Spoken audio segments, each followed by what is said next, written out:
Hi, I'm Steve Rappaport, Knowledge Solutions Director for the Advertising Research Foundation and author of Listen First, Turning Social Media Conversations into Business Advantage. And today I'm having a conversation with Becky Wang, who's the head of marketing for People Browser. So hi, Becky. Hi, Steve. How are you today? I'm great. How are you? Great. Thank you for asking.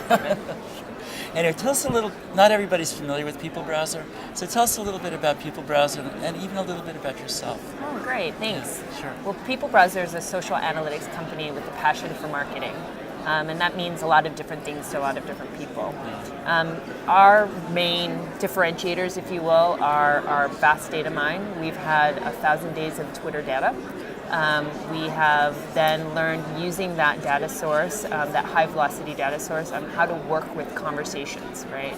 And these high velocity streams of information have really provided the framework for our technology and the data layer and analytics layer we've created on top of it to make it useful to marketers, advertisers, publishers, and brands. Okay, I want to talk about some of those applications in a minute, but as I'm familiar with People Browser, it's really about creating communities. That's right. Right, and so I'd just like to get your viewpoint on the importance of community, right? And what a community is and why are they important? That's a great question. Well, I think that social media, or really the internet, has really given us an opportunity to democratize, right? So what communities on social media allows us to do is give these individual groups a voice to be heard by advertisers and brands. The way we define community is really based off the conversations people have and what people reveal about themselves. So we may look at the profile information that someone shared with us. We'll look at the conversations they've had. For example, someone could talk about the 3 different places they've been skiing, and we'll put them in the skiing community. And then when the advertiser or the marketer or the publisher says, I'm really looking to tap into that community, we have the ability to do so on the different public social networks. Yeah, and there's an implication to what you're saying, which advertisers and marketers I think would be very interested in, which is that you're really talking about a change in the way that we address people, right? Traditionally it's always been through demographics or some psychographics or some sort of statistical segmentation, and you're talking about conversations, about communities, about relationships that are probably independent of those things, independent of demographic, of a person's age, but it's really about their interest. And so tell us a little bit about that. The interest graph, that's a really great point. So imagine you and I are walking down the street, we bump into, right? We bump into each other, right? So I may see you and we have a conversation, and so I might be able to tell really obviously your gender, right? But I'm probably not going to be able to tell things like your age, your race, your household income, right?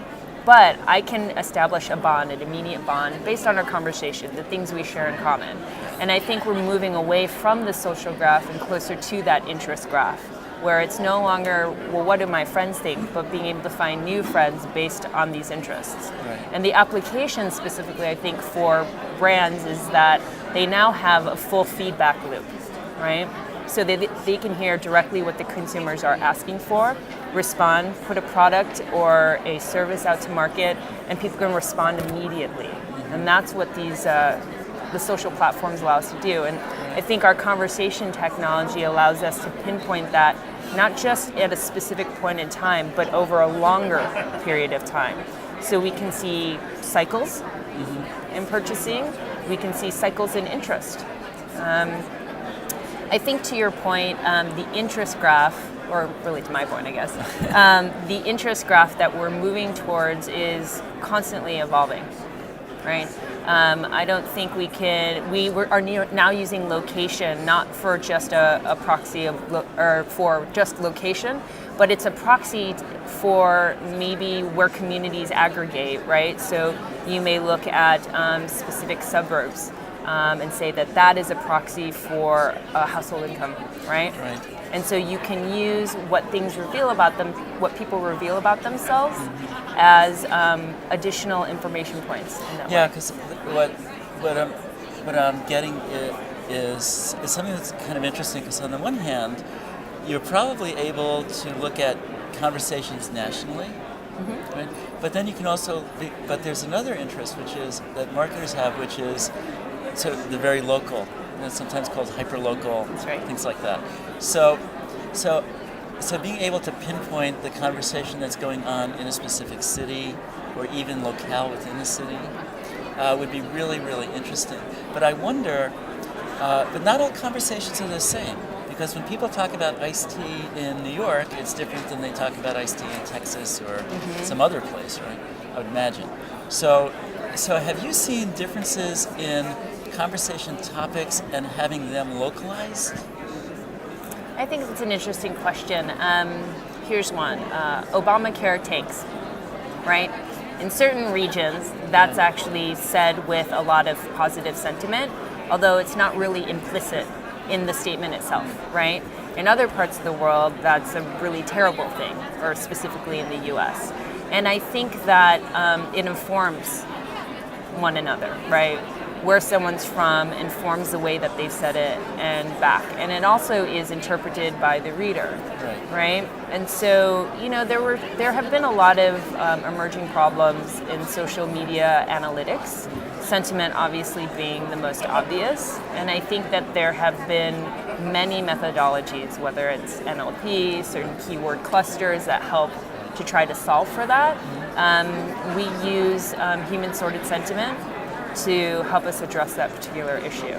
So I think context is key, in other words, and how we interpret that context. And then it goes back to this idea of communities, right? Yeah, because where I was going, and didn't really express it, was the ability then to develop messaging that's more, I see. Yeah, that could be emphasizing certain points in some markets because the conversation is on points 3, 4, and 5. That's right. And then in other markets, you might emphasize other messages, because they're relevant to that particular conversation cluster. That's so not only hyper-local targeting, but really targeting in a way that gets almost at the mindset, if you will, or the conversational mindset that is being revealed through your information. Yeah. Now let's go from this kind of theoretical conversation to some examples of where brands are using your information to create social media or social marketing programs. And what have they done, and why, and what have they gotten out of it? Right. It's a great question. So there are really, I think, two different categories. There are those that have asked us to use public information to build engagement campaigns. So a great example may be Kodak, where they came to us and said, we would like to know the conversations that are going on about us. And when we did an analysis in the 2009 year, we saw that there were over 250,000 mentions of Kodak. But we found that it was in reference to its history, right? And had less to do with its current products and its current sales. So they had to, on the fly, really come up with a profile of who the Kodak consumer would be. And they found the chief memory officer to be that person. So we had to look for individuals who were moms, for example, or for people who talked about taking pictures or who behaviorally submitted pictures through their phones onto the social media networks. So by targeting those personas or those communities, we were able to do an outreach campaign specifically on Twitter, where we'd follow them. They would follow back the individual we reached out to, and then we can engage either in a public stream dialogue or a private stream dialogue with direct message. I think what's becoming really interesting now with regards to engagement is that we can become more and more sophisticated with how we identify communities. So now we have the opportunity to match internal customer data for social CRM practice. We can use aggregate information that might come from an audience measurement company, to then say, well, what do heavy internet users really talk about, right? So now we have the opportunity to work with social data, public social data in all sorts of different ways. And I think the key to social media is that we now have an engagement platform, i.e. the Twitters, the Facebooks, the MySpaces of the world, right? Yeah, I think you raised an important point, which is that the social data is just an important data source that can be integrated with others that marketers are very familiar with, and use it to really enhance the understanding of what that other data means. Yes. Right? And use it to triangulate on some ideas or insights or conclusions that they can use to go forward. So my last question is, where do you see all of this going? I mean, as you think about building your company and really focusing on what I'll call community-oriented marketing or community-oriented strategy, how do you see that evolving? What would you like to see it become in the ideal world? I think that, in the words of our mission statement, right, we're very much looking at an inverted Orwellian revolution where big data is being handed to little brother to make it to even the playing field, right? I think we need to move more and more to an open standard, right? And we definitely see large social networks that sit on quite a bit of data, but the closer we can move to this sort of open standard and participating in conversation, I think we see that already with WikiLeaks. We see a lot of impact of making data open, and I think that that's where we're moving towards. So openness is another word for opportunity. Absolutely. You're good, Stephen. Oh, well, I wrote a book. You did. Listen first. Yeah. Anyway, Becky, we could talk forever. I know, and I appreciate it. Yeah, so thanks. Thanks for your time. Oh, yeah, let's talk again. All right, let's do it. All right. All right. Bye. Bye.